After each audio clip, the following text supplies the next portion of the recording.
Cantique numéro 57. Alléluia, nous ressusciterons.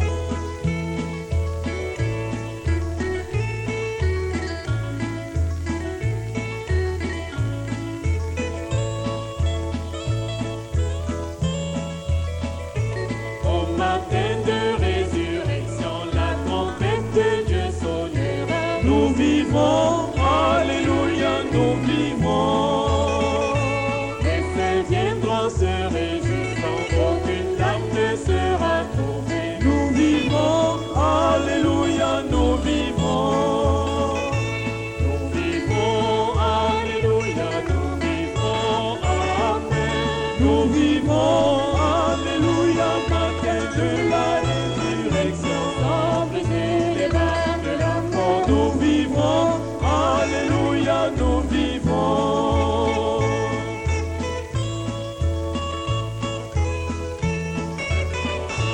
au matin de résurrection, auquel rencontre sa sera. Nous vivons, alléluia, nous vivons. Quand nos pères et nos mères et nos bien-aimés nous verront, Nous vivons, alléluia, nous vivons. nous vivons, alléluia, nous vivons, amen. Nous vivons, alléluia, matin de la résurrection. Sans briser les barres de la mort, Nous vivons, alléluia, nous vivons.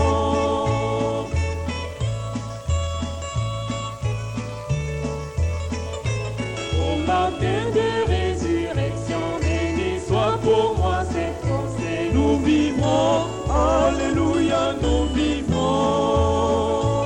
Je verrai mon sauveur béni qui pour moi mourut librement. Nous vivons, alléluia, nous vivons. Nous vivons, alléluia, nous vivons, amen. Nous vivons, alléluia, matin de la résurrection. Sans briser les barres de la mort, Nous vivons, alléluia, nous vivons.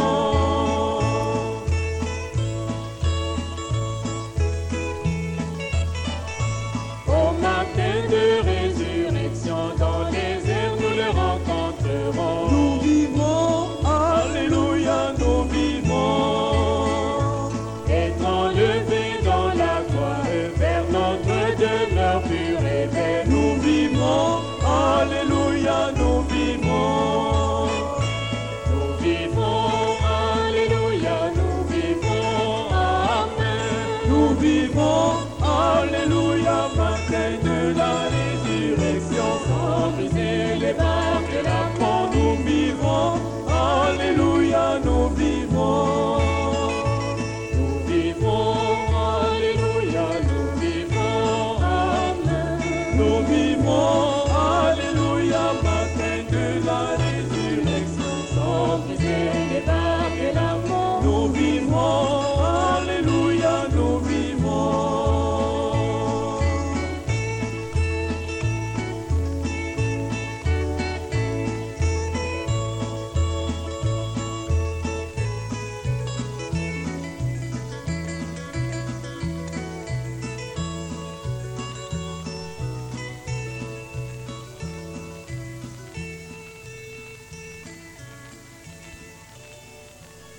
Cantique numéro 75. Quel sauveur!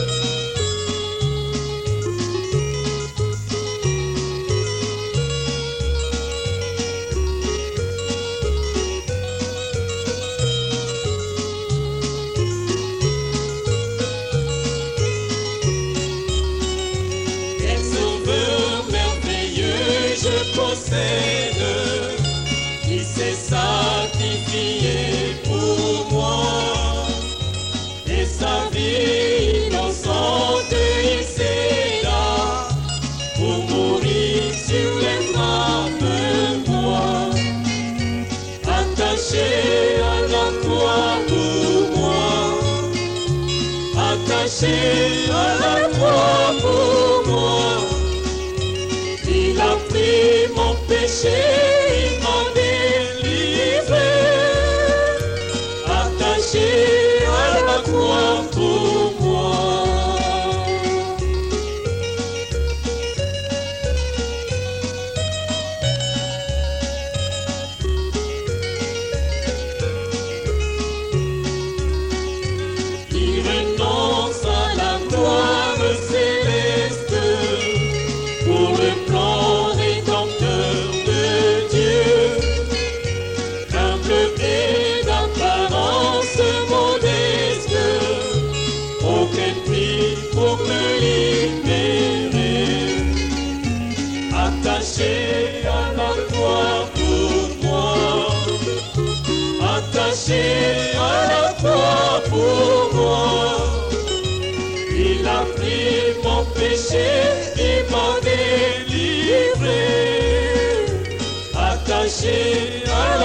croix pour moi.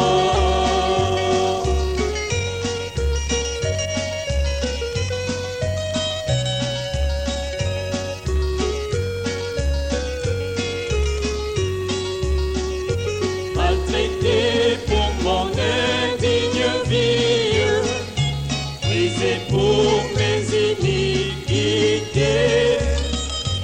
il prit sur lui mes maladies et mourut pour me rendre heureux.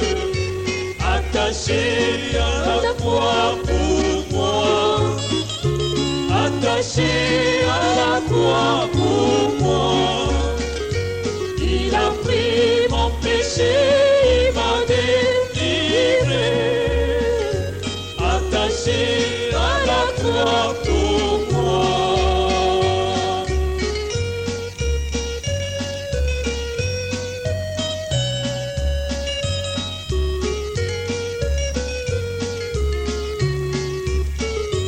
Le salut accompli pour ses frères, le Sauveur fut reçu au ciel.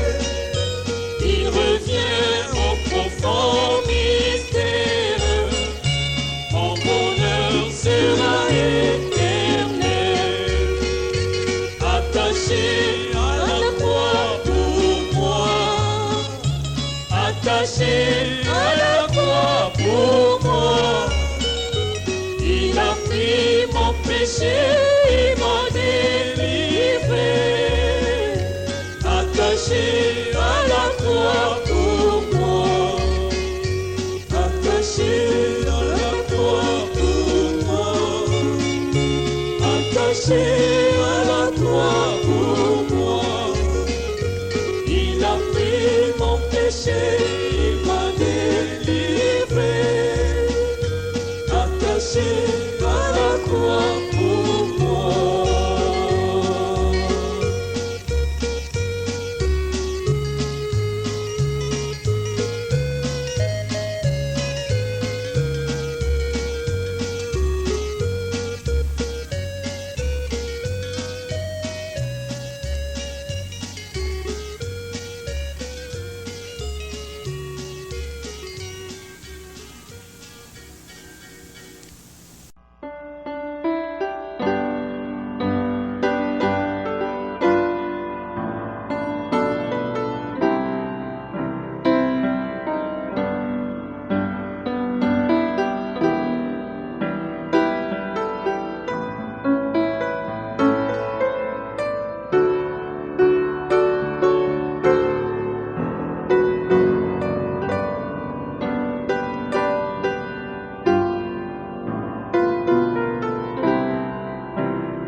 Bonjour mes amis, c'est vraiment un privilège d'être de nouveau ici au tabernacle ce matin.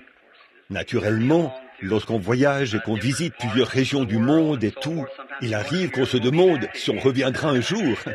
Mais lorsqu'on voit les périls, les dangers et d'autres choses qui se profilent à l'horizon. Mais comme Frère Neville vient de le dire, le Seigneur prendra soin de nous.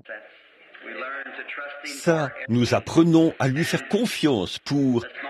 Et ce matin, je crois que j'ai un amour plus profond pour le Seigneur Jésus que je n'en ai jamais eu de toute ma vie. Après avoir vu les différentes religions du monde, leur fonctionnement, leurs croyances, leur théologie, et ainsi de suite, j'ai fini par me rendre compte que nous, les chrétiens, nous avons le Dieu vivant et vrai. Toutes les autres religions semblent disparaître dans le néant une fois que le christianisme entre sur la scène. Bon, ma voix ne porte pas beaucoup. Si quelqu'un désire se rapprocher un peu, eh bien, sentez-vous vraiment à l'aise de vous avancer pendant que nous attendons. Je veux simplement faire un bref compte-rendu des réunions que nous avons eues outre-mer, pour que vous ayez une idée de ce que le Seigneur a fait outre-mer. Car vous faites partie du groupe qui m'a envoyé, et vous avez prié pour moi pendant que j'étais là-bas. Vous avez donc le droit de savoir ce que le Seigneur a fait. Nous avons eu des réunions glorieuses, merveilleuses. Au Portugal, à Lisbonne, au Portugal, nous avons eu l'une des meilleures réunions que j'ai eues depuis longtemps, sachant que nous nous sommes simplement arrêtés là en passant. C'est un pays purement catholique, à 100%. Le Portugal, qui vient de l'Espagne. Les Espagnols, qui étaient catholiques, s'y sont installés. Et tout le Portugal est catholique. Mais au beau milieu de tout ça, le Seigneur a répandu son esprit sur les assemblées et nous avons eu de merveilleuses réunions et des miracles. Des milliers et des milliers d'heures. Eh bien, s'il y a des catholiques ici, je n'essaye pas de dire que des catholiques se sont convertis au christianisme, parce que le catholicisme représente le christianisme. Mais les gens qui vont habituellement à l'église catholique, qui ne sont pas vraiment de fervents chrétiens, nous en avons aussi chez les protestants. Ils disent simplement, eh bien, je suis catholique parce que ma grand-mère était catholique. Et c'est tout. Ils ne prennent pas cela au sérieux. Mais des gens comme ça ont été conduits au Seigneur Jésus-Christ par milliers lors des réunions en portugais. Et de là, nous sommes allés à Rome. Et j'ai visité les grandes catacombes où les chrétiens rendaient leur culte au début, au cours des premiers âges. Et là, nous avons eu une expérience vraiment merveilleuse, après y être descendus, surtout dans les catacombes de Saint-Ange. Et bien sûr, nos guides étaient de purs catholiques. Mais ils essayaient de nous dire que ces gens-là étaient des catholiques. Mais toutes les inscriptions et tout disaient le contraire. Ils ne l'étaient pas, voyez-vous. Et de là, nous sommes allés à la Cité du Vatican. Et à la Cité du Vatican, j'ai passé des moments merveilleux. Et nous avons tenu un service de guérison tout juste à l'ombre de la cathédrale Saint-Pierre. C'était une glorieuse réunion. Et littéralement, tous ceux qu'on pouvait atteindre, puisque nous étions obligés de le faire en secret. On faisait simplement savoir aux gens où nous étions. Et des milliers de gens sont venus et ont accepté le Seigneur Jésus-Christ. Et il a opéré des miracles, des signes et des prodiges parmi les gens dans la Cité du Vatican. Pouvez-vous imaginer ça? Et que j'ai rencontré beaucoup de grandes célébrités du pays cette fois-ci, parce que le baron von Blomberg était avec nous. C'était lui, l'organisateur des réunions. Il est bien connu de tous les monarques, les potentats et ainsi de suite, du monde entier. À Lisbonne, nous avons rencontré le dirigeant du Parlement et nous avons pris un repas avec eux. Et à Rome, tous les dignitaires qui étaient là. Et ce roi Farouk, ou peu importe son nom, d'Égypte, qui venait d'épouser une jeune fille, vous savez, d'après ce que nous avons compris, et qui s'était de nouveau divorcé. Et il a le droit d'avoir 4 femmes. Et il n'en a peut-être qu'une ou 2 maintenant. Mais il a épousé cette jeune fille, une écolière, et vous en avez vu l'annonce dans le journal et tout. Quelqu'un d'agréable avec qui parler. Un homme corpulent, un homme corpulent. Il était corpulent. Là, c'était un homme sympathique. Puis nous avons rencontré quelques reines de l'Orient et ainsi de suite. En fait, ils étaient là, à Rome. Et quand ils ont appris que nous y étions, ils sont venus nous rencontrer. Une audience était prévue avec le pape et j'aurais pu aller lui parler. Mais quand j'ai appris qu'il fallait baiser son anneau et son orteil, j'ai dit non, non. Voyez, je suis prêt à donner à tout homme le respect qui lui est dû en tant que révérend, docteur ou peu importe ce qu'il est, lui faire honneur, ôter mon chapeau devant lui comme un gentleman et tout. Mais quand il est question d'adoration, il n'y en a qu'un seul, c'est le Seigneur Jésus-Christ. Alors, je n'allais pas faire ça. Donc, il a dit qu'il avait demandé au baron et tout, s'il pouvait faire en sorte que j'y aille un mardi après-midi ou quelque chose comme ça. Il a dit, bon, quand vous entrerez, a-t-il dit, la première chose que vous devrez faire, ce sera de vous prosterner devant lui. Puis, il va vous tondre son anneau et vous allez baiser cet anneau. Ensuite, il va vous présenter le pied avec son orteil, là. J'ai dit, non, non, non, non, monsieur, oubliez ça. Nous ne ferons pas cela. Ensuite, nous sommes allés au Caire, en Égypte, et à Athènes, en Grèce, où nous avons visité différentes régions du pays. Puis nous sommes allés à Bombay. Et je vous le dis, je ne crois pas que je pourrais me remettre de ce que j'ai vu à Bombay, de ce que c'était, même dans 10 ans. De toute ma vie, ce sont les spectacles les plus pitoyables que j'ai vus dans le monde entier. C'est presque l'Extrême-Orient. J'ai visité pratiquement tous les pays d'Europe et d'Asie, et je suis allé dans cette partie-là du pays, et même jusqu'à la frontière de la Russie. Mais je ne suis pas encore allé au Japon, et c'est censé être la prochaine étape au programme. L'Australie, la Nouvelle-Zélande et le Japon. Mon arrêt suivant, au départ de là où j'étais, c'était à Hong Kong, en Chine. Nous étions juste de l'autre côté, et c'était beaucoup plus court pour nous de revenir aux États-Unis. À partir de là, les seules escales auraient été à Hong Kong, à Tokyo, à Formose, à Guam, à Wake, aux Philippines et enfin ici. Au lieu de ça, nous sommes repartis exactement dans l'autre direction pour revenir. Mais là, il n'y a pas de pauvres en Amérique. Peu m'importe où il vit et à quel point il a une vie difficile, il n'y a pas un seul pauvre en Amérique. Si vous le trouvez dans une ruelle, mangeant dans la poubelle, complètement dévêtu et tout le reste, il est un millionnaire. Ne pensez jamais qu'il est pauvre, parce qu'il ne l'est pas. Une fois que vous aurez visité l'Inde, vous verrez les pauvres. Eh bien, je vous le dis, un dur, j'ai le cœur dur. J'ai vu tant de choses et j'ai traversé tant de choses. Il se peut que beaucoup d'entre vous ne comprennent pas l'effet que cela a sur un être humain quand on a vu tant de choses et qu'il faut s'élever au-dessus de tout ça, chaque fois, comme ça, pour pouvoir se sentir autrement. Au bout d'un moment, on entre dans ce genre d'atmosphère, au point qu'on regarde les choses sans que cela retienne notre attention, parce qu'on en est à ce point-là. Comme un médecin qui est dans l'obligation d'opérer un homme afin de lui retirer son appendice. La première fois qu'il l'a fait, il s'est peut-être évanoui ou quelque chose comme ça. Mais au bout d'un certain temps, il en arrive là où il sait qu'il faut qu'il le fasse. Et il le fait tout simplement. Et si le patient vit ou meurt, eh bien, il a fait de son mieux. Et un ministre finit par devenir comme ça. Quand on est surtout un apôtre, un apôtre, c'est un missionnaire. Le mot mission, apôtre, signifie un envoyé.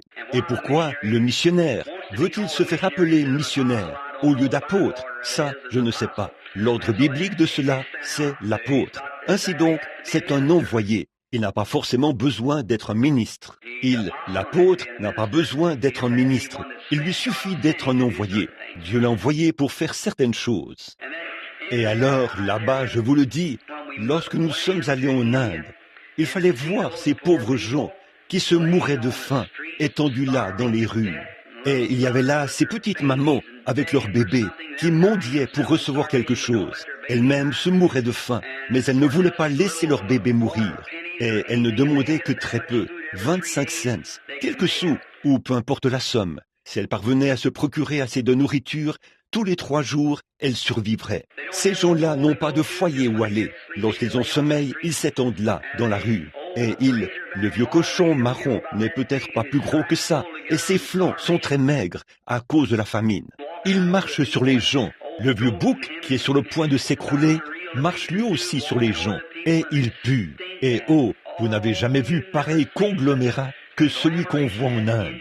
Évidemment, il en a pratiquement toujours été ainsi. Ce n'est pas nouveau. Ils ont obtenu leur indépendance tout récemment, il y a environ 6 ans, après la faillite de l'Angleterre, comme vous le savez. Et ce sont des gens très étranges. De tous les millions d'hommes que j'ai pu voir dans toute l'Inde, je n'en ai pas vu un seul qui ait des membres situés plus haut que les cuisses, ici en haut, qui soient aussi gros que ceci. C'étaient tous des gens très maigres, décharnés. Et à ma fenêtre, oh, ça briserait le cœur d'un homme, comme mon fils qui est assis là à m'écouter. Il s'était assis près de la fenêtre et il regardait ces gens assis dans la rue. Lorsqu'ils ont su où j'étais, et il y avait là des lépreux qui n'avaient pas de mains, de petites choses comme des moignons levés en l'air, pour mendier quelque chose à manger, ou quoi que ce soit d'autre. ils n'avaient pas de pieds, et ils étaient tout blancs de lèpre. Et oh, l'un pouvait à peine aider l'autre. Et oh, c'est le spectacle le plus pitoyable que vous ayez jamais vu. Et j'ai dit aux missionnaires, je ne peux tout simplement pas supporter ça. J'ai donné tout l'argent que j'avais là-bas dans les rues, absolument tout. Et je me disais, ils ont autant le droit de manger que ma Sarah et ma Rebecca. Et vous ne vous rendez pas du tout compte à quel point vous êtes bénis, les amis. Eh bien, c'est vrai, vous ne vous en rendez pas compte. Vous savez, vous devriez lever les yeux pour voir d'où ça vient. Oh là là, ça vient, et le peuple américain agit comme un cochon sous un pommier. Vous savez, tout au long de la journée, les pommes lui tombent sur la tête, et il les mange, sans lever les yeux pour voir d'où elles viennent. C'est comme ça que nous sommes. Nous ne nous arrêtons jamais pour y penser. Je veux dire, dans l'ensemble. Je ne parle pas de vous ici, vous êtes des chrétiens, mais je parle des gens dans l'ensemble. Comme ils font seulement, ils ne se rendent pas compte combien ils sont bénis et combien ils vivent dans l'aisance. Les déchets de Jeffersonville pourraient nourrir, en cette journée, pourraient nourrir le quart de l'Inde. C'est vrai, et ils seraient heureux d'avoir cela, peu importe ce que c'est. Vous voyez un homme qui fouille dans une poubelle. Vous dites, eh bien, frère Branham, qu'en est-il de cet homme-là? Il est à peine vêtu, il est en haillons. Mais regardez, tout ce qu'il a à faire, c'est de demander l'aumône. Et on l'aidera. Cet autre gars là-bas ne reçoit aucune aumône. Celui-ci en particulier vit dans une cabane quelque part. Là, s'il pleut, il peut entrer dans un wagon. L'autre n'a nulle part où aller. Là où il tombe, c'est là qu'il reste, tout simplement. On les ramasse quand ils meurent, puis on les incinère. On les jette dans une grande fosse ou quelque part comme ça. On les enlève des rues et tout, des lépreux et tout le reste. Personne ne veut d'eux. Ils n'ont aucun endroit où aller. Rien. Ils ont faim. Ce sont des êtres humains comme nous. Et je vous le dis, frère, je ne pouvais pas supporter ça. J'ai failli faire une dépression nerveuse. Je suis maintenant à la maison depuis tous ces jours, depuis dimanche passé. Je n'arrivais pas à sortir de la pièce. Ma femme, qui est là, connaît la vérité. Pendant presque 5 jours. Ça m'a presque donné le coup de grâce. Même quand notre médecin a pris ma tension artérielle, il a dit « Mon gars, tu ferais mieux de te reposer ». Il a dit « Tes nerfs sont si fragiles que ta tension artérielle a beaucoup baissé et elle n'arrivera même pas à faire monter ton sang comme ça pour le ramener vers le haut. » Ça m'a presque brisé en deux de voir de telles choses. Et là, certains des missionnaires ont dit « Frère Branham, si ceci vous fait de la peine à ce point, n'allez jamais dans l'arrière-pays, parce que c'est bien des fois pire que ceci. Bombay, c'est leur plus grande ville et leur plus belle ville, et vous devriez la voir. Et maintenant, quant aux religions, je n'ai jamais vu de tant de superstitions, des gens complètement aveugles pour avoir regardé le soleil, adorant le soleil. Ils sont simplement devenus aveugles pour avoir regardé le soleil. J'ai été reçu là-bas par, les célébrités. C'est vrai, par Monsieur Nehru, le président, le Parlement et tous les autres. J'ai leurs billets et tout, ici même dans ma poche. Leur petite carte de visite et tout ça. Ils étaient gentils. Ils n'auraient pas pu être plus gentils. Ils nous traitaient bien. Mais je suis allé voir le maire de Bombay, à son bureau. Votre poulailler a bien meilleure allure, vous voyez, que ce qu'ils ont de mieux. Et là, ils n'ont rien à manger. Et dans les rues, c'est le spectacle le plus pitoyable que vous ayez jamais vu. Si vous envoyez des colis réconfort, envoyez-les en Inde. Oui, monsieur. Bon, je ne suis pas ici en tant que critique. J'ai dit à ma femme, en route pour venir ici, s'il y a quelque chose dont je veux me débarrasser et pour lequel je demande à cette église de prier pour moi, c'est d'arrêter de critiquer. Dans mon cœur, je critique. Et ce n'est pas mon intention d'être comme ça. Aussitôt que je suis arrivé en territoire américain, avant d'arriver ici, j'ai vu les Américains et je me suis mis à les critiquer sur le champ. Quand j'ai regardé et que j'ai vu cette petite maman qui était à l'arrière de l'avion, nous avons voyagé en 2e classe. Et c'est vraiment comme ça que les prédicateurs devraient voyager. Et à l'arrière de l'avion, il y avait une petite maman avec de petits enfants. Et voici cet homme assis là, qui s'en prenait à ses enfants, parce j'avais passé 58 heures en vol. Mais ils étaient là depuis environ 35 heures. Les pauvres petits étaient agités et se conduisaient n'importe comment. Et de voir ces femmes américaines se lever là, avec des vêtements si indécents, même dans leur état immoral, leur état de famine, ces femmes-là peuvent venir ici et enseigner à ces femmes américaines comment mener une vie décente. C'est vrai, jamais on ne... Dans la rue, peu importe si c'est votre femme, vous ne pouvez pas vous tenir à moins de 15 cm d'elle. On vous jettera en prison, vous voyez, c'est vrai. Pas question de se becqueter, de se caresser et tout, dans les rues, là-bas. Et leur femme ne regarde jamais un homme dans les yeux lorsqu'elle lui parle. Elle garde la tête baissée, comme ceci, puis s'éloigne. Et on ne leur permet pas de se promener dans la rue comme ça, et ainsi de suite. Ça, c'est leur moralité. Après que j'ai vu ces gens souffrir de la faim, des païens, comme ça l'était, comme là ça l'était, de voir ce côté vil et dégradé de notre nation, cela me rend critique. Et je me suis tenu là-bas, dans l'hôtel, au Taj Mahal. Je pense que Billy, comment prononce-t-on cela, Billy? Billy Paul, comment on prononce ça? L'hôtel Taj Mahal? Taj Mahal. Oui, en tout cas, j'étais là, à l'hôtel. Billy en est témoin. 2 Américains sont arrivés. Et quand ils sont allés dans la rue, nous les avons observés lorsqu'ils sont sortis. Ils sont passés au milieu de ces pauvres gens qui étaient là-bas, dans la rue. Un petit garçon a couru vers eux. Il y a une sorte de maladie qu'ils attrapent. Il avait environ 8 ans. Son orteil était à peu près gros comme ça, 2 orteils. Ils étaient levés à peu près comme ça, et il devait tirer ses petits pieds comme ça. Il s'est approché d'eux et leur a demandé un sou, vous savez, ou quelque chose comme ça, pour se procurer quelque chose à manger. Et ces Américains ont fait... Ils se sont retournés comme ça et sont partis. J'ai dit, oh Dieu, sois miséricordieux. Hautain, nous étions là à parler avec Nehru et les autres, et ils ont dit, nous aimerions bien apprendre vos manières y avoir votre démocratie, et ainsi de suite. Mais nous ne voulons pas de votre esprit. C'est vrai. Nous ne voulons pas le sentiment d'arrogance et de suffisance que vous avez tous en Amérique. Ça, nous n'en voulons pas. Voyez, ils n'ont pas hésité à nous le dire non plus. Il a dit, nous ne voulons pas de ça. Et j'ai dit, ça, ce n'est pas une vraie représentation du christianisme. J'ai dit, ça, c'est une forme d'hypocrisie. Absolument. J'ai dit, les chrétiens n'agissent pas comme ça. Non, monsieur. J'ai dit, ce n'est pas tout le monde en Amérique qui agit comme ça. J'ai dit, nous avons aussi des gens qui sont humbles et doux, comme partout ailleurs dans le monde. Mais nous en avons qui...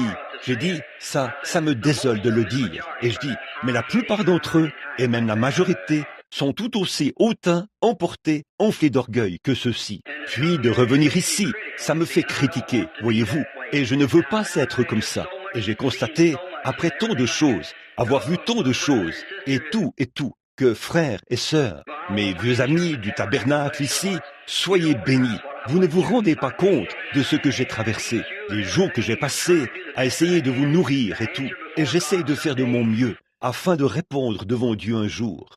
Mais alors, si vous me voyez faire quelque chose de travers, ne me condamnez pas. Ayez simplement pitié de moi et essayez de me corriger, vous voyez, parce que ce n'est pas mon intention d'être ainsi. Mais c'est juste qu'on doit traverser tant de choses, on ne s'en rend pas compte, et on doit passer par-dessus tant de choses. Je pourrais vous dire des choses ce matin qu'il ne me serait pas permis de vous dire ce matin.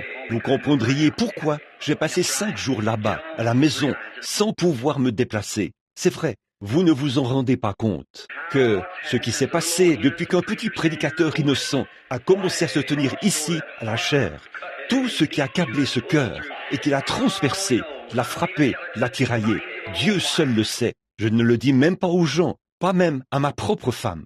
Je garde ça simplement entre Dieu et moi et j'avance du mieux que je peux. Mais on se rend compte qu'il y a des limites à ce que l'esprit humain peut supporter. Au-delà de cela, il craque. Vous voyez, et ce qui m'a soutenu, je ne sais pas. C'est Dieu seul qui l'a fait tout ce temps. Bon, il y a toutes sortes de religions en Inde. Il y a une religion pour chaque chose. Chaque chose suit sa propre voie.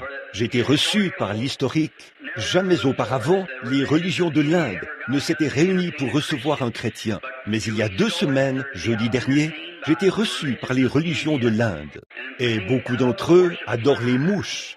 Ils adorent le bétail. Ils adorent, tout.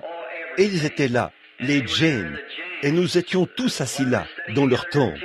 Là, leurs prêtres. Cette religion a été fondée avant même la naissance du christianisme.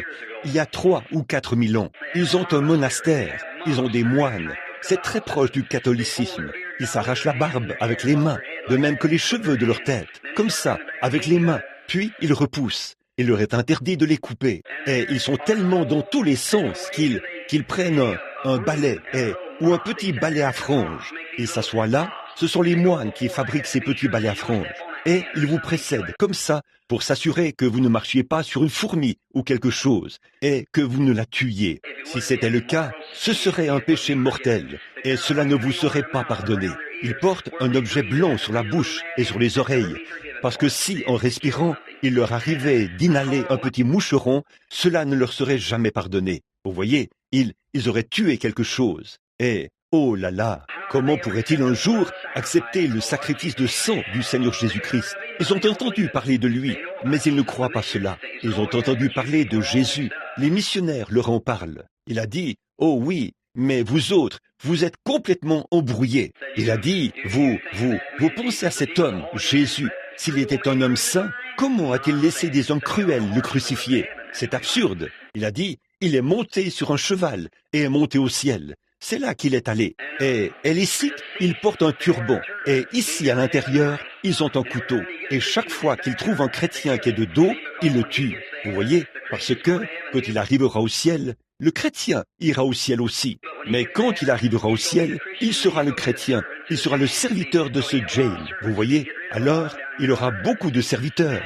S'il peut en éliminer beaucoup ici sur terre. Vous voyez? Ainsi donc, s'il vous tue, vous êtes simplement tué. C'est tout. Et dans leur turban, on peut voir qu'il y a un petit peigne qui dépasse là et un couteau qui dépasse là, sur le côté. Et tout ce qu'ils veulent, c'est que vous ayez le dos tourné. C'est tout ce qu'ils veulent faire. Ainsi donc, toutes ces choses, les religions du monde. Et alors que je leur parlais ce soir-là, le premier soir de cette série de réunions, et il n'y avait aucun moyen d'estimer le nombre de personnes qui étaient là. Il n'y avait aucun moyen de recevoir tout le monde. C'était la mousson, ce qui est la saison des pluies, et les gens étaient là sans recours. Et oh, des cas vraiment pathétiques.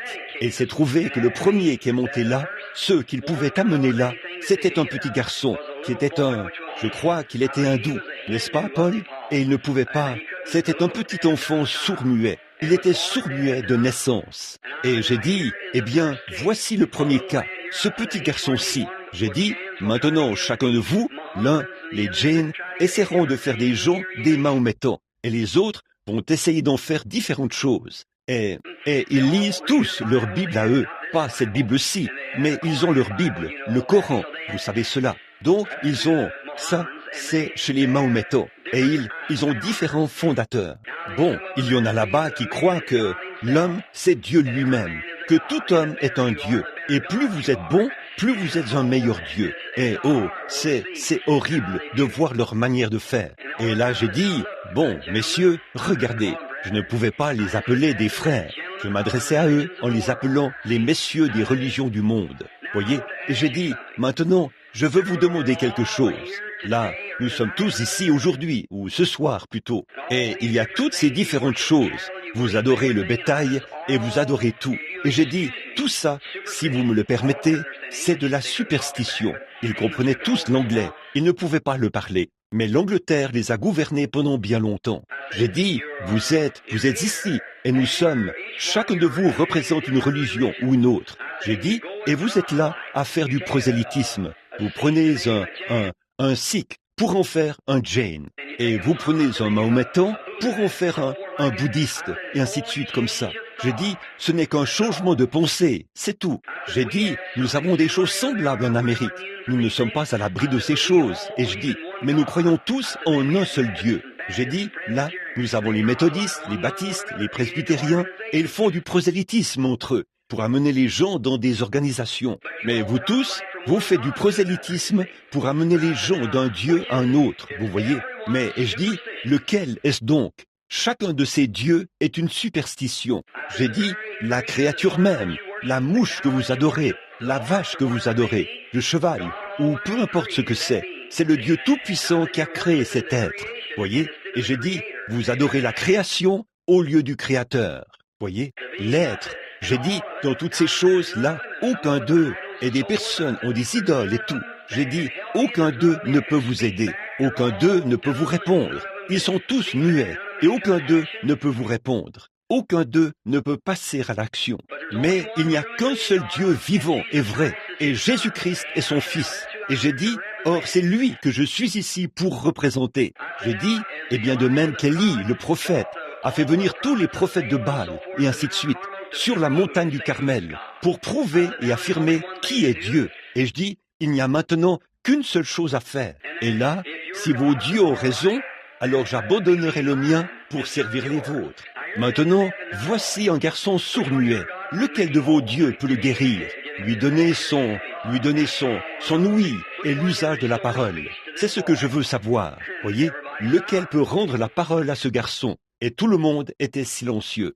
J'ai dit, bon, le christianisme vous a été présenté sous forme de doctrine, de brochures et de Bible, et je suis d'accord avec ça, à 100%. Que Dieu vienne en aide à ces missionnaires qui vont là-bas pour y vivre. Oui, monsieur, mais, et je dis, cela ne vous a pas été présenté en entier. Voyez, je dis, cela vous a été présenté en parole seulement. Mais le Dieu qui a écrit cette parole qui se trouve déjà dans votre cœur, on est maintenant au point où il va faire vivre la parole, voyez, se manifester dans la parole. Alors j'ai dit, voici ce jeune garçon, il est sourd-muet, il ne peut ni parler, ni entendre, ni rien. Il est né comme ça, et le Saint-Esprit était là. Il révélait les péchés des gens et tout, et il s'évanouissait presque quand il voyait cela, vous savez. Et ils faisaient tous tellement de bruit qu'on n'arrivait pas à comprendre, parce qu'on avait fait venir la milice pour les surveiller, vous savez. Et les gens étaient massés de long en large. Oh là là, on a dit qu'il y avait là des gens venus de partout en Inde. Donc, on ne pouvait pas dire ce qu'il y avait là, voyez-vous, ni combien, ni rien. On ne pouvait rien comprendre. Et donc, ce petit garçon, alors je l'ai fait monter là-haut. Et j'ai dit, maintenant, Père Céleste,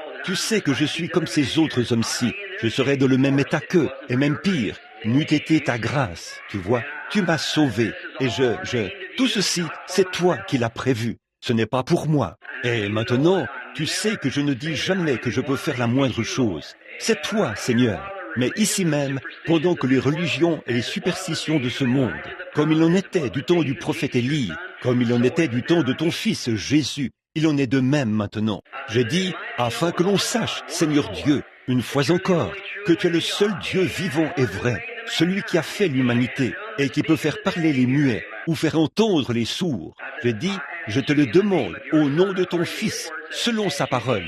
Il a dit de te demander toutes choses, en tant que croyant chrétien, de demander toutes choses en son nom au Père, et cela nous serait donné. J'ai dit, là, je crois sa parole, et je demande à l'esprit de mutité et de surdité de quitter l'enfant comme ça. Et j'ai tapé dans mes mains, comme ça. Il s'est retourné et a regardé autour de lui. Il tenait ses oreilles vers le haut, comme ça. Et voici qu'il pouvait parler ou entendre aussi bien que n'importe qui dans l'auditoire, comme ça. Eh bien, c'était parti. Au tour du suivant, on ne pouvait plus. Ils ont dû me faire sortir. Il n'y avait plus moyen. Et ils ont presque arraché mes souliers, arraché mes vêtements. L'armée n'arrivait pas à les contenir. La milice, les gardes, n'arrivaient pas à les contenir. Les gens couraient et fonçaient droit sur les gardes pour pénétrer leurs lignes. Comme ça, ils vous adoreraient, voyez-vous, s'ils le pouvaient. Ils ne comprennent pas. Peu importe combien vous essayez de leur faire comprendre, ils ne comprennent pas. Le suivant, c'était un homme. Le soir suivant, c'était un homme qui était aveugle. Oh, depuis environ 20 ou 30 ans, un adorateur du soleil. Il avait regardé le soleil au point d'avoir perdu la vue. Il était comme ça, à force de regarder droit vers le soleil, au point qu'il était complètement aveugle. Il n'avait pas vu depuis 20 ou 30 ans. Il s'est trouvé qu'il était le cas suivant. Il s'était frayé un chemin pour pouvoir monter sur l'estrade le lendemain soir. J'ai dit, eh bien, lequel était-ce hier soir? Après que j'ai terminé, on avait de la peine à entendre, voyez-vous. Il y avait des gens là partout, de toutes les religions et tout. J'ai dit, combien d'entre vous veulent maintenant accepter le Seigneur Jésus-Christ? Vous voyez? Et tous ceux que je pouvais voir ont accepté le Seigneur Jésus-Christ comme leur sauveur personnel, partout. Et évidemment, on ne pouvait pas, jusqu'où je pouvais voir, puisque je n'arrivais pas à voir grand-chose. On ne pouvait pas le faire en plein air. Il pleuvait à verse et tout ça. Il y avait là des gens qu'il était impossible d'atteindre.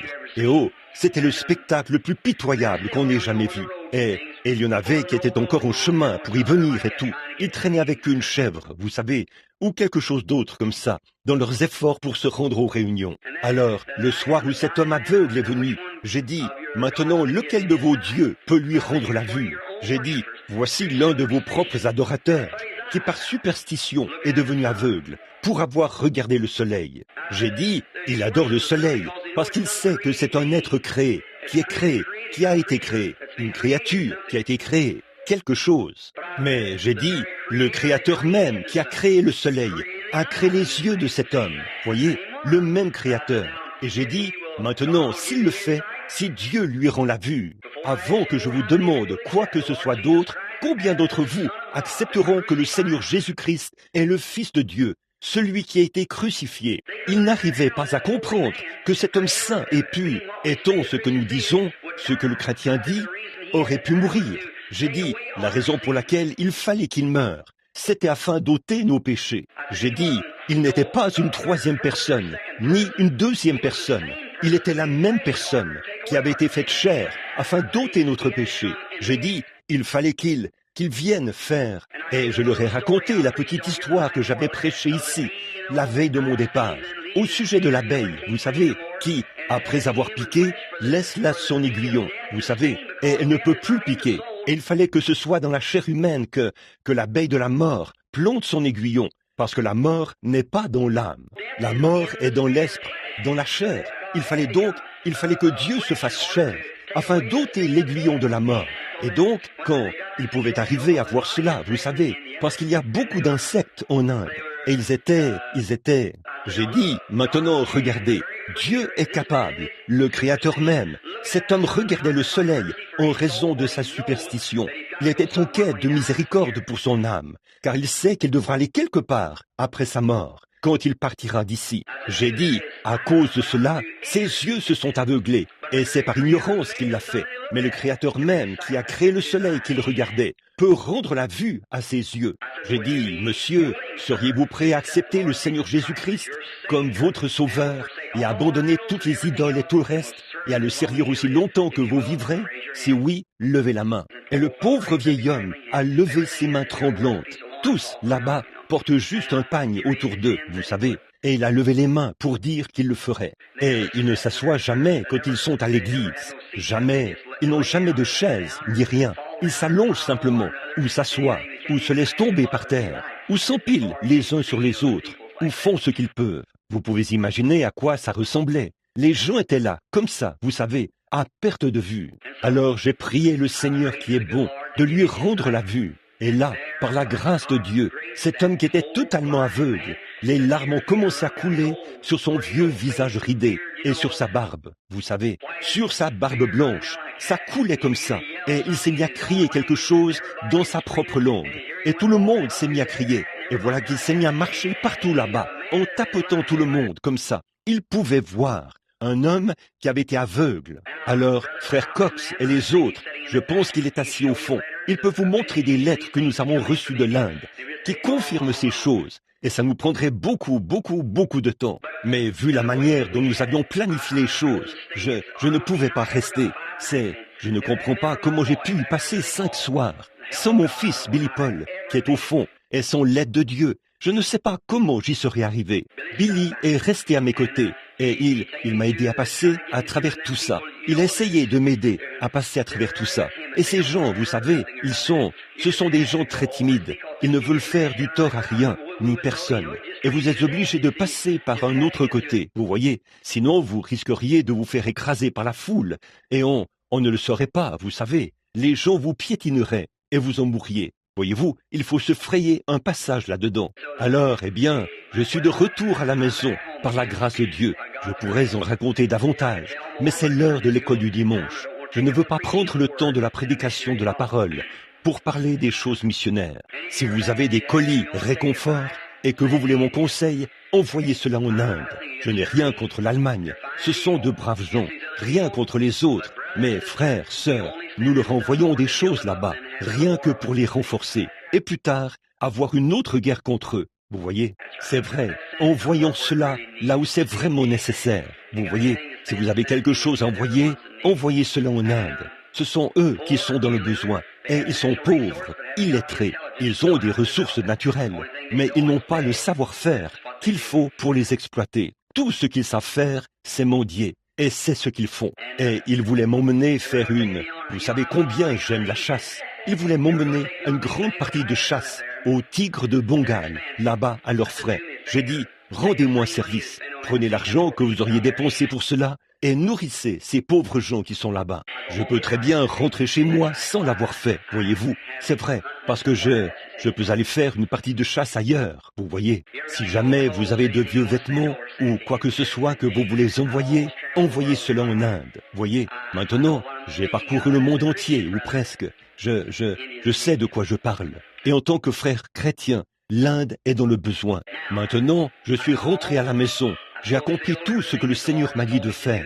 Autant que je sache, j'ai fait de mon mieux. La semaine prochaine, je vais vous raconter une petite chose qui est arrivée. Je partageais un repas avec le gouverneur. Et là-bas, ils avaient prévu de m'offrir à manger du riz cuit avec des pattes de mouton et assaisonné d'huile d'olive. Vous pouvez vous imaginer, c'était vraiment sans saveur. Ça m'a rendu tellement malade. J'avais du mal à supporter cela. J'étais presque sur le point de vomir. Le gouverneur m'a regardé et a dit « Monsieur, je crois que vous êtes malade. » Et j'ai dit « Oh, et je dis, je pense que la nourriture est un peu différente. » Quand nous sommes arrivés à l'hôtel, le médecin personnel du gouverneur était là, à m'attendre. Il a dit « Je veux vous examiner. » Il a dit « Je suis le médecin personnel du gouverneur. » J'ai dit « Oh, je vais bien. » Et donc, il a commencé, bien sûr, en bon gentleman, il m'a examiné de fond en comble. Et il a dit « Je pense que vous allez bien. » Tout se passait bien jusqu'à ce qu'il prenne ma tension artérielle. Il m'a de nouveau regardé et a dit « N'êtes-vous pas extrêmement fatigué ?» J'ai dit « Oui, monsieur. » Je me suis mis à lui parler des effets des réunions, les visions, vous savez, lorsque je me mets à les avoir. Il a dit « Je ne sais pas comment vous êtes encore en vie. » Il a dit « Je ne veux pas vous faire peur, mais, a-t-il dit, votre tension artérielle est au plus bas. » Il a dit « Vos nerfs sont si faibles qu'ils n'arrivent pas à pomper votre sang vers le haut. » Voyez, il a dit, votre tension artérielle est dangereusement basse. Il a dit, combien de temps comptez-vous rester ici? J'ai dit, oh, j'ai encore 2 réunions. Il a dit, eh bien, je vous conseille de retourner en Amérique le plus tôt possible et qu'un très bon médecin vous examine, a-t-il dit, parce que je vous conseillerais de ne pas avoir de réunion pendant un certain temps. Voyez, je lui ai dit comment ça se passait. Bien sûr, il appelait ça des dimensions, vous savez, passer d'une dimension à une autre. J'ai dit, eh bien monsieur, quand je serai de retour chez moi, et je dis, j'ai promis aux Américains, avec qui j'avais eu des réunions, qu'on ferait les choses différemment à l'avenir. J'ai dit, je vais simplement prier pour les gens, voyez, et parce que je vois que ça ne produit pas l'effet escompté. Je regarde mon frère, Oral Roberts, et certains de ces hommes-là qui ont des réunions et qui amènent même plus de gens au salut ici en Amérique que moi. C'est simplement quelque chose que je crois avoir mal utilisé. Un grand don divin, un don prophétique que j'ai utilisé pour la guérison divine. Et je ne pense pas que ça ait encouragé Dieu ou que j'ai trouvé grâce aux yeux de Dieu en faisant cela, parce que cela n'a pas produit l'effet escompté. Il ne m'a jamais parlé de cela, les amis, vous savez. Il a dit que cela s'était fait auparavant. Il a même présenté Moïse de la même manière. Moïse est allé en Égypte et a accompli ses miracles une seule fois. Cela a été réglé. Il a pris sa main, puis il l'a guéri de la lèpre. Il a changé un bâton en serpent, puis c'est redevenu un bâton. Et cela a réglé la question pour toujours. Et je pense qu'après avoir passé 10 ans à parcourir l'Amérique d'un bout à l'autre et à visiter toutes les villes, les gens comprennent bien que c'est la vérité. Vous voyez, cette fois, c'est pour prier pour les gens. Et c'est ce que j'ai l'intention de faire. J'ai été très gentil. Vous savez que je vous aime. Et je vous aime d'un amour sans fin. Et ça, Dieu le sait. J'ai dû m'isoler. Il y a des gens d'un bout à l'autre de cette Amérique à qui j'aimerais serrer la main. Et j'ai désiré ardemment le faire lors des réunions. Je n'ai pas pu, vous voyez. Vous ne savez pas quel effet ces visions ont sur quelqu'un. Dès qu'on se tient devant la personne, ça vient tout de suite. Vous voyez, parfois, je ne le dis pas aux gens, mais c'est là, devant la personne. J'ai découvert sur des gens des choses que j'aurais préféré ne pas savoir. Des gens qui sont censés être mes amis. Et pourtant, on sait que ces choses n'étaient pas justes. Si Dieu descendait maintenant et m'en donnait la permission, je pourrais vous dire des choses qui vous surprendraient. Et là, j'ai demandé au Saint-Esprit s'il le veut bien. Et il m'a dit, je lui ai demandé s'il me permettait premièrement de me ramener à l'état où j'étais quand j'ai quitté le tabernacle. Que je revienne à cet état-là et que je me tranquillise, à tel point que lorsque je me tiendrai devant les gens, les visions ne viendront pas. Que je puisse parler au frère sans voir sa condition et simplement prier pour lui à ce moment-là. Voyez, et être comme, c'est ce que j'ai demandé à Dieu de faire. Je suis rentré à la maison et je sais que cette semaine, personne n'est venu à la maison. C'est une bonne chose. J'ai passé près de 5 jours là-bas et je n'arrivais même pas à bouger. Je n'étais au point où je me levais et j'avais l'impression d'avoir des douleurs dans les os et tout. Évidemment, c'est ce changement, un décalage horaire d'exactement 11h30 entre Bombay et ici. En ce moment, c'est presque l'heure où Oh, ça ferait déjà 1 heure ou 2 que je serais endormi, vous voyez. Donc, c'est la nuit, c'est simplement l'inverse. En plus, cette faible tension artérielle qui avait drastiquement baissé, comme ça, et j'avais de la peine à me lever et à me déplacer. C'est tout. C'est moi qui ai causé cela, en essayant d'en faire trop. Donc, je suis maintenant de retour à la maison par la grâce de Dieu. Et maintenant, la semaine prochaine, je partirai tout seul pendant un moment. 2 ou 3 semaines pour être seul, et avant tout pour prier. J'irai à la chasse, si le Seigneur le veut. Mais avant de le faire, c'est que je partirai quelques jours avant l'ouverture de la saison et tout. Je vais dans le Colorado. Je veux y rester au moins 2 ou 3 semaines, ou peut-être plus. Pour être seul, vraiment tout seul, et dire « Oh Dieu, me voici ». Il se peut que je vienne demander à M. Michler de m'offrir de nouveau un emploi. M. Michler, pour retourner à l'entreprise de service public. J'ai accompli ce qu'il m'a dit de faire et je me tiens au tabernacle ce matin exactement comme je l'ai quitté il y a 10 ans. Je n'ai pas d'organisateur. Mon organisateur a démissionné quand ça chauffait. Je n'ai pas d'organisateur. Mon fils est sur le point de partir et mon fils, qui est assis au fond, s'en va dans l'armée. Il était mon copain. Il est resté à mes côtés. Certains me faisaient constamment des histoires. Pourquoi traînes-tu Billy avec toi? Si seulement vous saviez combien j'ai porté ce garçon dans mes bras, alors qu'il n'était qu'un enfant à la mamelle, sans mère. Je mettais son biberon sous ma tête la nuit, comme il n'y avait pas de feu dans la maison, pour pouvoir réchauffer son biberon, et je le nourrissais. Il a toujours été mon copain. Nous mourrons ainsi, si Dieu le veut. Il va probablement rejoindre l'armée d'ici peu. Il a reçu les formulaires à ce sujet hier, et il va devoir prendre sa décision. S'il veut se porter volontaire ou s'enrôler, eh bien, il ne sera plus à mes côtés. Et là, je suis tout seul, mais pas tout seul, vous voyez. Il y a quelqu'un qui m'a fait sortir du sein de ma mère. Il m'a nourri, il m'a fait traverser ces grandes épreuves. Sa grâce m'a mené en sûreté jusqu'à présent. J'ai confiance qu'elle me mènera jusqu'au bout. Et j'en suis au point où je veux demander encore une chose à l'Église. Avant que nous prenions un passage à étudier dans les Écritures, c'est que vous priez pour moi. Un esprit critique s'est développé en moi et ça me hante. J'en ai parlé à ma femme hier, pour la première fois. Il s'est passé quelque chose.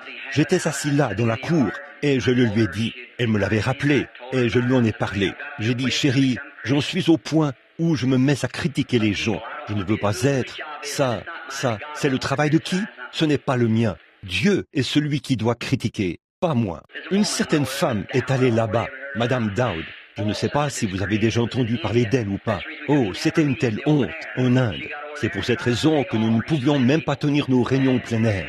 Elle est allée là-bas et a essayé de recueillir des offrandes de ces gens.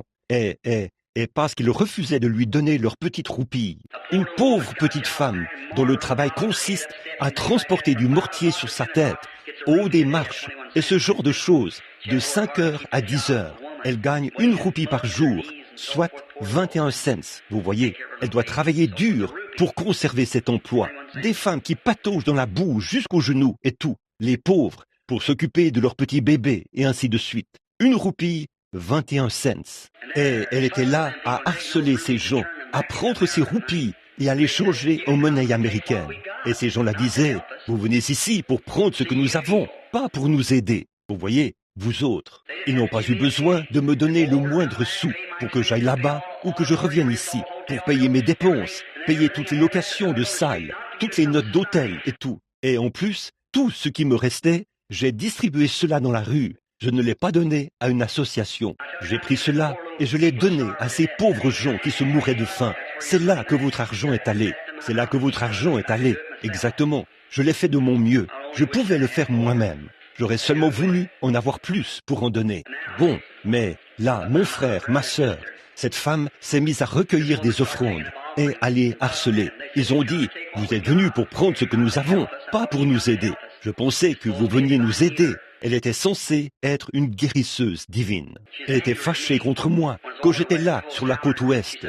Howard, avait-elle dit, je veux voir ton papa. Elle avait épousé un homme de tout là-bas, en Égypte, ou quelque chose comme ça. Elle avait dit, je m'en vais en Inde, moi aussi. Il a dit, eh bien madame, quand cette onction-là est sur lui, nous, les gens ne viennent pas pour le rencontrer. Elle a dit, dites-lui que je suis madame Dowd. Elle a dit, comme j'irai en Inde avant lui, j'aurai la situation bien en main avant qu'il n'arrive. Elle a dit, de toute façon, j'ai de plus grandes réunions qu'il n'a jamais eues. Eh bien, c'est vrai, c'est possible, voyez, je ne sais pas. Mais de penser qu'elle avait cela bien en main, si bien qu'on ne pouvait même pas tenir une réunion en plein air. Voilà ce qu'il en était. Et les gens ont déclenché une émeute. Et elle s'est tenue là et a dit, vous, diable noir que vous êtes. Elle a continué comme ça. Et ils ont essayé de la convaincre de s'en aller, mais elle a refusé. Et quelqu'un l'a frappée sur la tête avec une brique. Il a fallu la porter pour la faire sortir. Et là, on l'a fait partir d'urgence du pays. Elle est allée dans un autre pays, là-bas. Et le baron von Blumberg a dû aller voir le roi et tout, pour la sortir de là et éviter un massacre. Et donc, alors voilà, c'était ça. Et j'ai regardé ça. Et j'ai critiqué cela. Quand je suis revenu, la première chose qu'on m'a remise, c'était la voie de la guérison. Et j'ai vu ces réunions de A.A. Allen. Et j'ai vu combien c'était contraire aux Écritures. Et j'ai critiqué cela, voyez-vous. Oh là là, je pense. Mais regardez ces pauvres gens, des gens charmants, qui suivent ça, vous voyez, et qui l'accompagnent dans cela. Des gens au cœur honnête.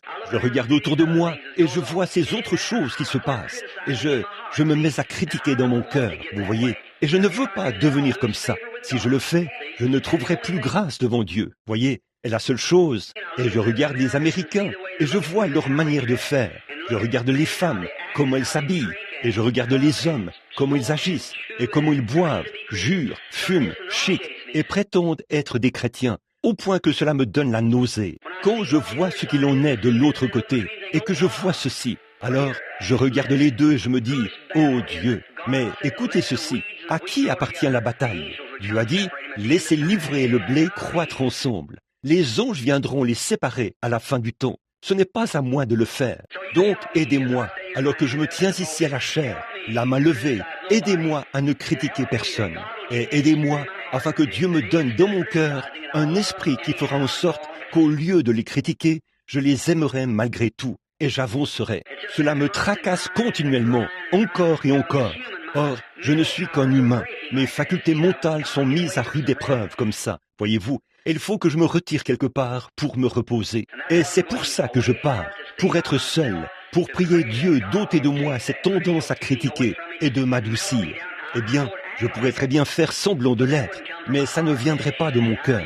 Et là, je serais certainement un hypocrite. Vous voyez, je veux que cela vienne de mon cœur, que j'ai vraiment de l'amour pour ceux qui ne sont pas agréables. C'est ce que Jésus a fait. Quand j'étais critique, que j'avais besoin qu'on me critique, encore là, il m'a quand même aimé, malgré tout. C'est donc ainsi que je veux être. Priez pour moi.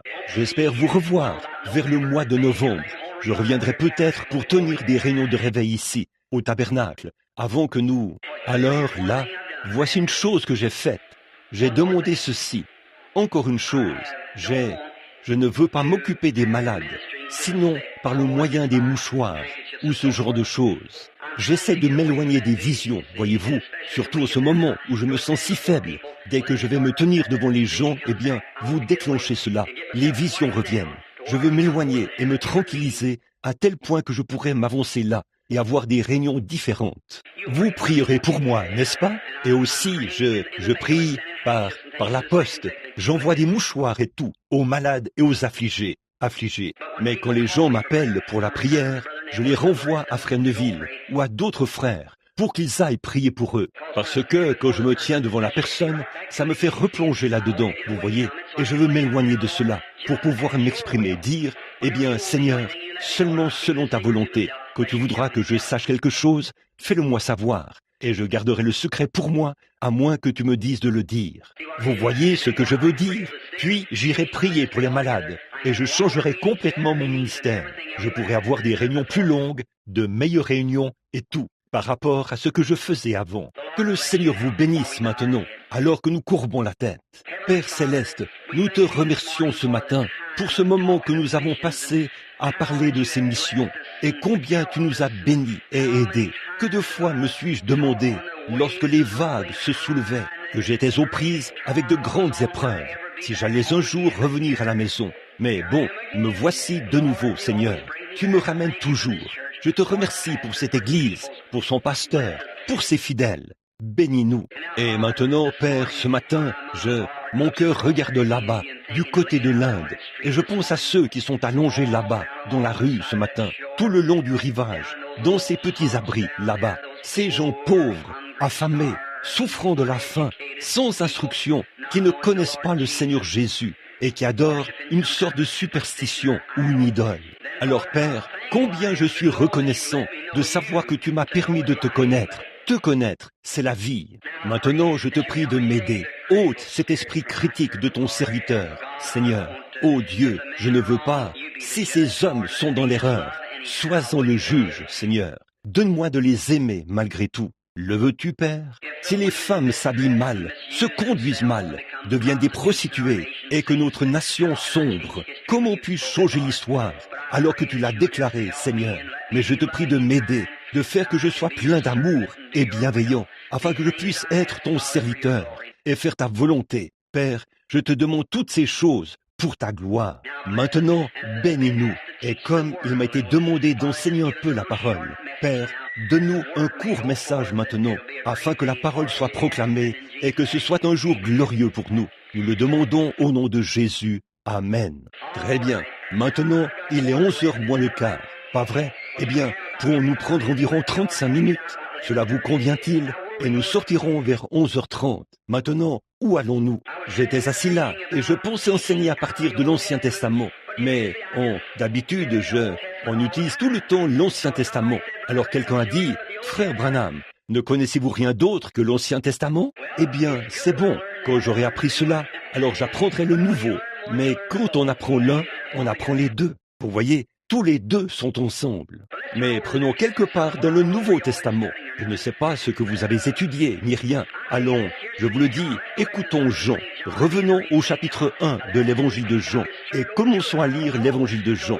Bon, je suis simplement en train de prendre cela. Je ne sais pas.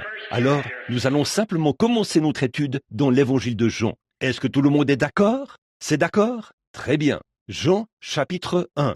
Et maintenant, peut-être que mercredi soir prochain, j'ai entendu, je veux être avec vous ce soir. Je veux venir et être avec vous ce soir et aussi mercredi soir. Je pense que nous ne partirons pas avant mercredi. Donc je serai ici mercredi soir. Je suis pas mal sûr que ce ne sera pas avant jeudi ou vendredi prochain, l'un des deux que nous partirons. Ainsi donc, je serai ici mercredi soir si le Seigneur le veut, pour le service. Et là, nous voulons enseigner quelque chose, peut-être mercredi soir, si le Seigneur le veut. Dites donc, frère Freeman, c'est vraiment une bonne idée. Enlevez votre veston maintenant et sentez-vous à l'aise. Est-ce que quelqu'un a quelque chose contre quelqu'un? Si oui, levez la main et allez voir cette personne. Eh bien, transformons ceci en un beau grand festin rempli d'amour ce matin. Qu'en pensez-vous? Tout le monde, peu importe ce qui vous tracasse. Si la personne n'est pas ici, disons « Seigneur Jésus ». Mettons cela sous le sang maintenant même. Et à partir d'aujourd'hui, je n'y penserai plus. Allons de l'avant et prenons un nouveau départ maintenant. Oh, si seulement vous saviez à quel point vous devriez être heureux. Dans toutes les religions du monde, on le voit, chacune d'elles est totalement dénuée de fondement. Il n'y en a qu'une seule qui soit réelle. C'est l'évangile du Seigneur Jésus-Christ. Qu'importe si c'est proclamé par l'Église méthodiste, l'Église baptiste, l'Église presbytérienne, le Seigneur Jésus-Christ est la vérité. Amen. Voyez, peu importe qui le proclame, le christianisme surpasse tout. C'est la seule chose qui a un fondement, la seule. Les autres choses, le sacrifice sanglant du Seigneur Jésus-Christ est le seul espoir du monde. Eh bien, j'ai vu leur religion, j'ai vu leurs idoles, j'ai vu leurs superstitions, j'ai vu leurs dieux et tout, et je les ai étudiés. J'ai étudié le Coran en étudiant tout ce que j'ai pu avoir à ma portée. Et j'ai vu combien toutes, autant qu'elles sont devenues des superstitions. Et ça vous fait vraiment vous rendre compte, que Jésus-Christ, le Fils de Dieu, est le seul espoir du monde. Il est le seul qui soit jamais ressuscité des morts. Et nous pouvons prouver qu'il est ressuscité des morts et qu'il est vivant aujourd'hui. Amen. Oh là là, frère Neville, vous ne savez pas à quel point je suis heureux d'être un chrétien. Oh, vous devriez être si heureux. Maintenant, ce glorieux évangile de Jean, ici, selon Jean. Jean était le bien-aimé. Nous croyons que le Jean dont il est question ici, c'était le bien-aimé qui s'était appuyé sur la poitrine de Jésus et tout. Parmi les apôtres, il est celui qui a atteint l'âge le plus avancé ou qui a vécu plus longtemps que tous les autres. Et Pierre a été crucifié la tête en bas, les pieds vers le haut. André a été crucifié, les mains de chaque côté, comme ceci, et cloué. Là-bas, j'ai vu l'endroit où on a décapité Paul, là, à Rome. Dites, je tâcherai d'apporter ça la prochaine fois que je viendrai. Les images de tous ces martyrs et tout, où les gens étaient donnés en pâture aux lions, et ainsi de suite. J'ai tout un gros dossier là-dessus. J'apporterai cela, et j'en mettrai une sur un poteau et une autre sur l'autre poteau, et ainsi de suite, pour que vous puissiez les voir et les regarder. Tout est en anglais. Remarquez, oh, quel spectacle qui brise le cœur. Là où Paul a été décapité, et on l'a jeté dans les égouts et abandonné. Et quand on y pense, oh là là, à peine la hache avait touché sa tête, qu'il était déjà dans la gloire. Amen. Ce n'est pas étonnant, il se tenait là, dans cette cellule, lorsqu'il a écrit « Ô mort, où est ton aiguillon? Tombe, où est ta victoire ?» Mais grâce soit rendue à Dieu, qui nous donne la victoire, par notre Seigneur Jésus-Christ. Il a dit « J'ai combattu le bon combat, j'ai achevé la course, j'ai gardé la foi. Désormais, la couronne de justice m'est réservée. Le Seigneur, le juste juge, me la donnera en ce jour-là. » Oh, eh bien, ça fait réfléchir. La vie des grands hommes rappelle à chacun que nous pouvons rendre nos vies sublimes. Mais une fois partis, laisser derrière nous des empreintes sur le sable du temps. Bon, Jean, le révélateur bien-aimé. Et Jean, il y a plusieurs Jean ici dans la Bible. Mais ce Jean, celui dont nous parlons ce matin, un apôtre du Seigneur Jésus-Christ, un missionnaire envoyé par Dieu. Un missionnaire, c'est quelqu'un qui est envoyé. J'ai souvent été étonné que les gens disent aujourd'hui « Oh, il n'y a eu que 12 apôtres, vous voyez, seulement 12. » Vous avez déjà entendu ça. Eh bien, le mot en soi signifie quelqu'un qui est envoyé. Paul n'était pas un apôtre selon les 12. Mais l'avez-vous déjà remarqué? Ils avaient choisi Matthias, je crois, ou Matthias, pour remplacer Judas. Et c'est ce que l'homme a fait. On n'a plus jamais entendu parler de lui. Mais Dieu a choisi Paul pour le remplacer, voyez-vous. Et regardez ce que Paul a fait. Vous voyez, ça montre la différence entre le choix de l'homme et le choix de Dieu. Et ça me fait avoir beaucoup de grâce dans mon cœur à l'égard de certaines choses et des erreurs. Et ainsi de suite. Il y a quelques instants, j'ai écouté à la radio le très célèbre docteur De Haan, un merveilleux enseignant, oh, un frère charmant. Je l'aime de tout mon cœur, Dieu le sait, et de voir combien de grands hommes peuvent se tromper. Je me suis dit, frère, dès que j'ai vu l'erreur qu'il était en train de faire, je me suis dit, oh Dieu, il est possible que je fasse les mêmes choses, alors ne tiens pas compte des miennes. Le docteur De Haan disait, le baptême ne s'est fait qu'une seule fois dans la Bible. Je viens d'écouter cela, alors que j'étais en chemin pour venir ici à l'église ce matin. Il disait, le baptême du Saint-Esprit a baptisé chacun des apôtres, les a immergés dans la chambre. C'est pour représenter cela que nous nous faisons baptiser d'eau. C'est la seule fois qu'ils ont été baptisés du Saint-Esprit. C'est arrivé une seule fois dans la Bible. Je me suis dit, oh, docteur De Haan. Eh bien, environ 10 jours plus tard, Philippe est allé prêcher aux Samaritains. Il les a baptisés au nom du Seigneur Jésus. Seulement le Saint-Esprit n'était pas encore venu sur eux. Pierre est allé là-bas, leur a imposé les mains et ils ont reçu le Saint-Esprit. Environ 2 mois ou 3 mois plus tard, Pierre est monté sur le toit et il a eu une vision. Il est allé chez Corneille. Ils étaient tous là-bas, d'un même accord, et ils priaient. Et comme Pierre prononçait ces mots, le Saint-Esprit est descendu sur eux, comme il l'avait fait au commencement. Or, ces gens-là n'avaient même pas encore été baptisés d'eau. Il a dit, peut-on refuser l'eau à ceux-ci qui, sans être baptisés, ont reçu le Saint-Esprit comme nous?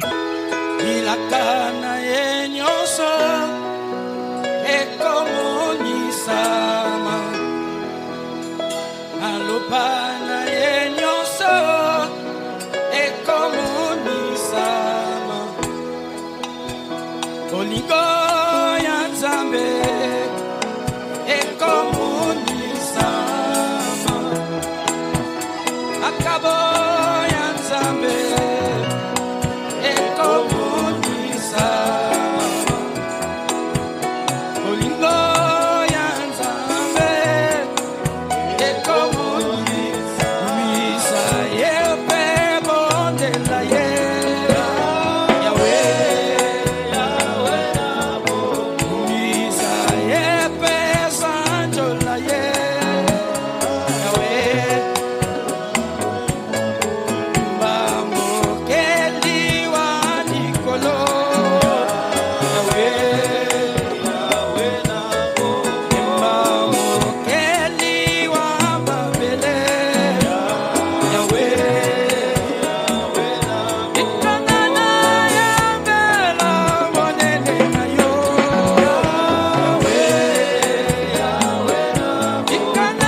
nanga